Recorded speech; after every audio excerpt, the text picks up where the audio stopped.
Hello and welcome, dear parent of the Aquarius child. How are you doing? I hope everyone is well. Thank you so much for stopping by.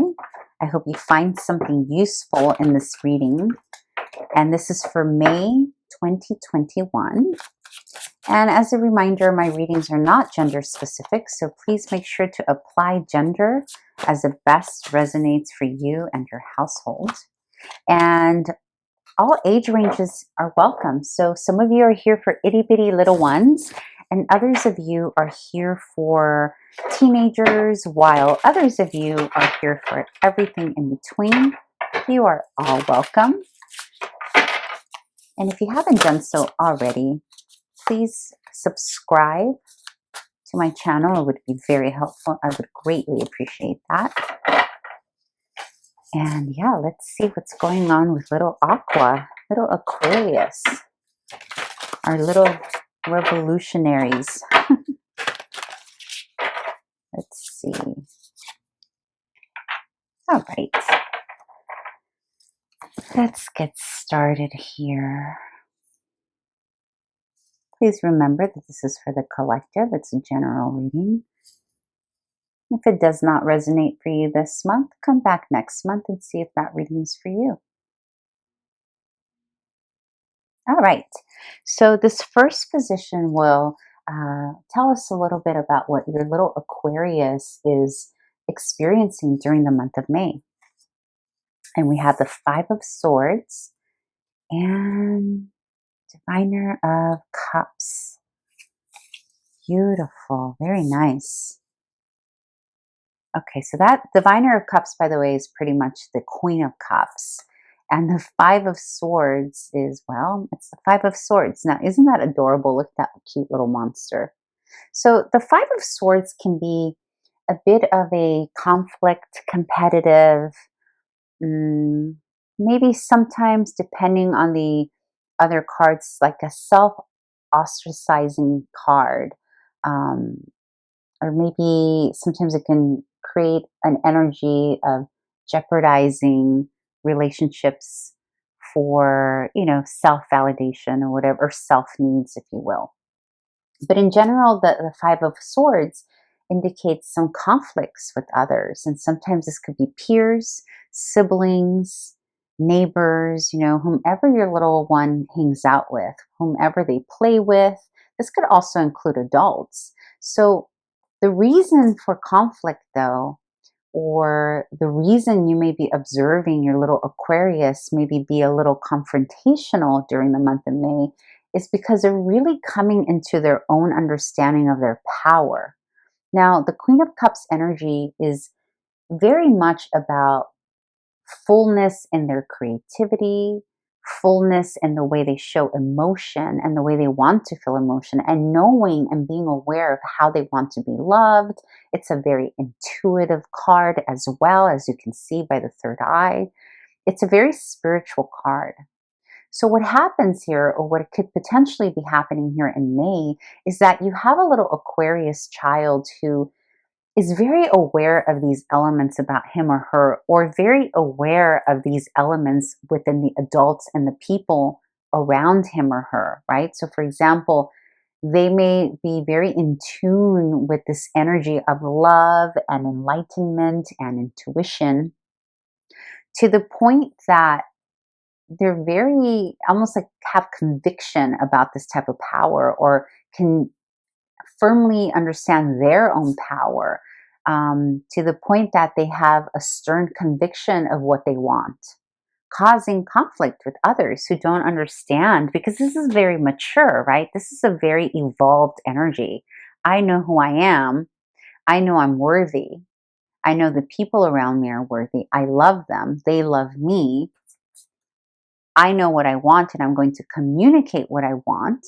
Swords, communication. I'm going to tell others what I want, and I'm going to stand my ground, causing others to maybe not want to be around Aqua, right? So this could potentially play out on the playground, in a classroom, at school, where your little Aquarius is strong, knows what they want, and can potentially turn other kiddos off, right? So you may notice some of that energy. Another reason that this can be happening, this conflict here, is because they are content sort of being a loner, because the Queen of Cups, or this energy, is so content with its awkwardness of beauty and love that it's okay if others don't want to hang out with her or him, because, well, they're kind of content in their own spiritual essence and their own. It's almost like this is a child who can get lost in their bedroom on their own and be totally content and happy, which can potentially cause some conflict with the siblings, or their little neighbors, or their little friends, or their parents even, right? But the bottom line here, the crux of this energy and conflict, has to do with coming into self-awareness and self-knowledge of who they are authentically, which is actually kind of, in other words, they're not being a people pleaser. This is the opposite of a people pleasing energy. This is I know who I am. I'm standing firm behind it. Oh, okay. You disagree? I'm okay with that. And you can see, inklings of this at any age, right? You can see this at age 1, age 2, as a teenager. You can see it play out throughout the age ranges that you are all here for. So, okay, so now let's see if the conflict and challenge position can give us a little more information regarding this, or if it's a separate issue on its own. Yeah. Oh my gosh. You guys, look, we can't make this stuff up. Look at this. 10 of Swords, twice. 2 different decks. Oh yeah, there's some heaviness here. Okay. So, yeah. Okay, I feel that heavily. I feel that heavily. Okay.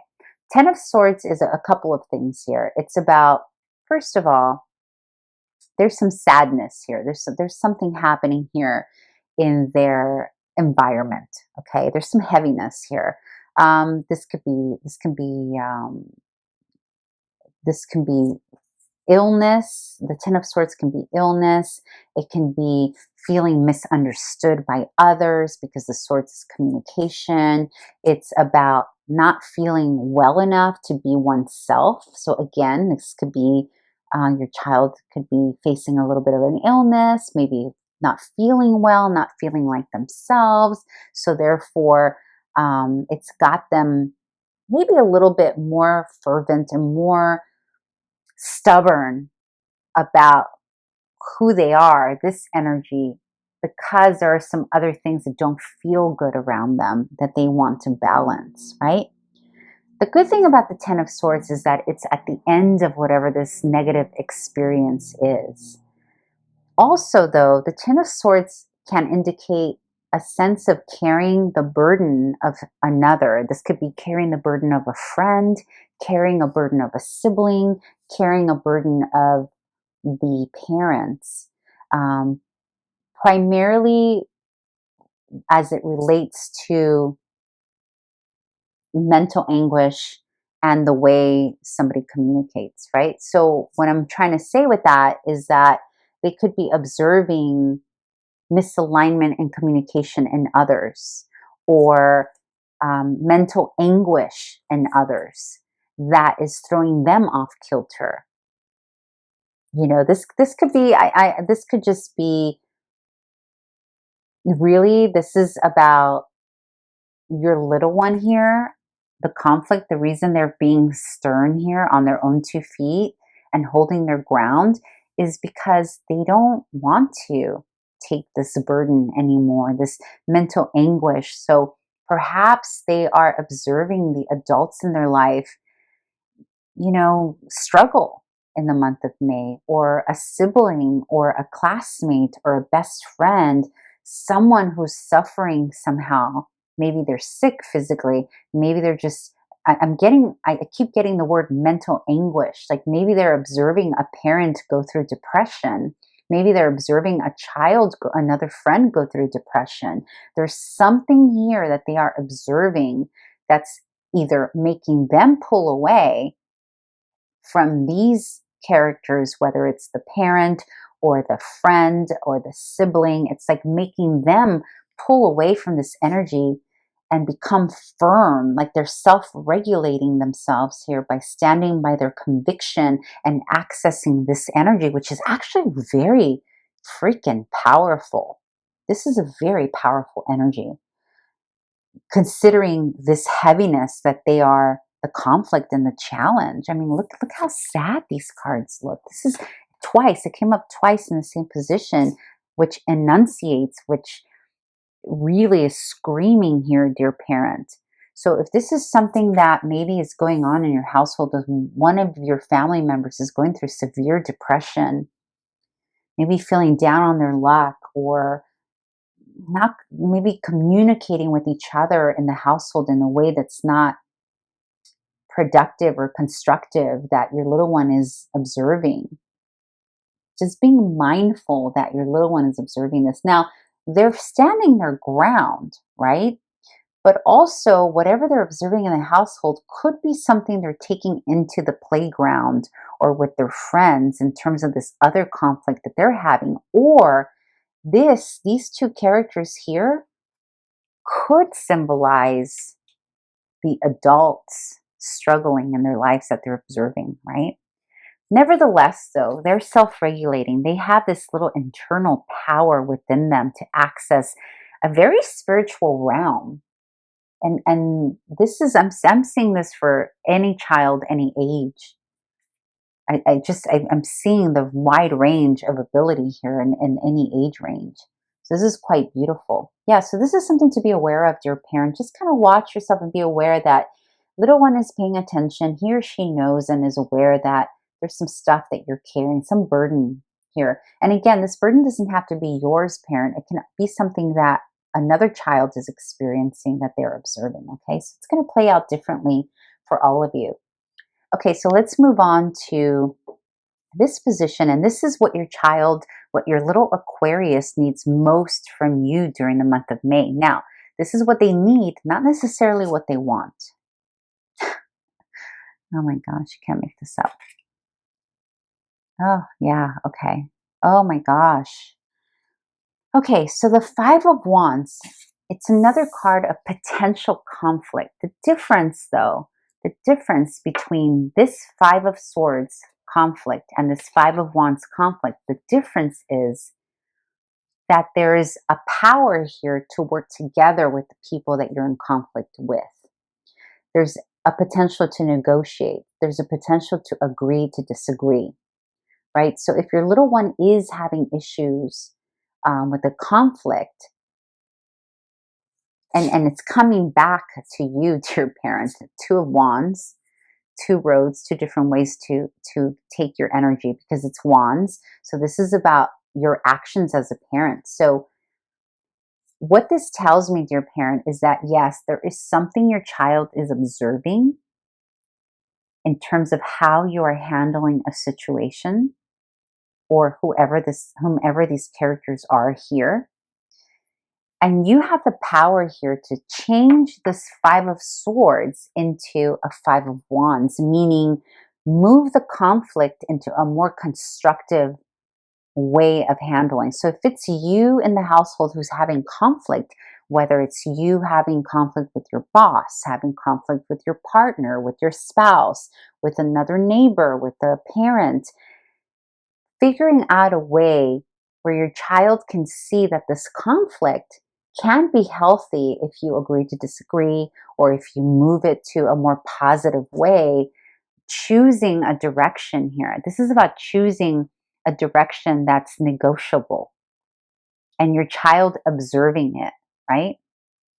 It's about you teaching your child that there are two directions he or she can take. He can take the direction of disagreement and conflict, or the direction of, not disagreeing and having conflict. But it has to do with you. So these are very powerful cards to come out together. You have 3 swords cards and you have 2 wands cards, which is about taking action. It's not just, this is not, your Aquarius here is not going to learn, according to this reading for May, This teaching that needs to happen is not going to happen by words or by sitting down and being emotional about it. This is going to happen through your action, because wands is action. So this is asking for you, dear parent, to teach your child that you can have conflict, but still resolve it through disagreement or in a harmonious way, or be able to disagree and conflict in a harmonious way, and choosing that over the other, choosing harmony over chaos, right? Because conflict can be harmonious, right? You can agree to disagree, or you can discuss something and find a resolution for it. Not all conflict is bad, right? They just need to see you through your action, how you are resolving issues, that that's possible, and that he or she doesn't need to carry the burden for you, the adults, or whatever it is that you see or you observe your child going through in this phase, taking action. I hope that makes sense. I can see it very vividly in my mind's eye. I don't know that I'm articulating it well enough. I hope I am. Okay, dear parent, let's move on to the bonus card. And the bonus card here is for your entire family. So this is something that spirit, that the universe is recommending for you and your entire family to do during the month of May. This is not just about your Aquarius child, not just about you. This is for your entire family. Judgment, making a decision on something. And I know this is a really weird card to get during a child tarot. Obviously, this is for adults, this reading. It reminds me a lot of